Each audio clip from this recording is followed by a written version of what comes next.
भारत में अपने कॉन्सर्ट के दौरान मिली नगमा दिल दिल पाकिस्तान गाने पर एक हमले से बाल बाल बच गए। पाकिस्तानी सिंगर जो कि एक्टर भी हैं, फरहान सईद ने एक चैनल पर बताया कि वो अपने बैंड के साथ भारत गए थे। दिल्ली में एक कॉन्सर्ट के दौरान उन्होंने नगमा दिल दिल पाकिस्तान गाया, जिसके बाद जान जान हिंदुस्तान कहा, जिस पर लोग झूम उठे और कॉन्सर्ट सुपर हिट हो गया।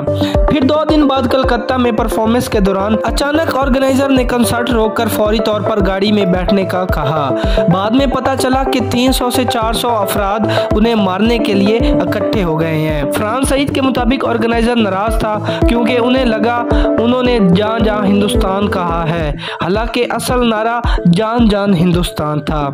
इस वाकये के बाद फरहान सईद ने फैसला किया कि वो आइंदा कॉन्सर्ट पर ऐसे हसास नगमे एहतियात से पेश करें।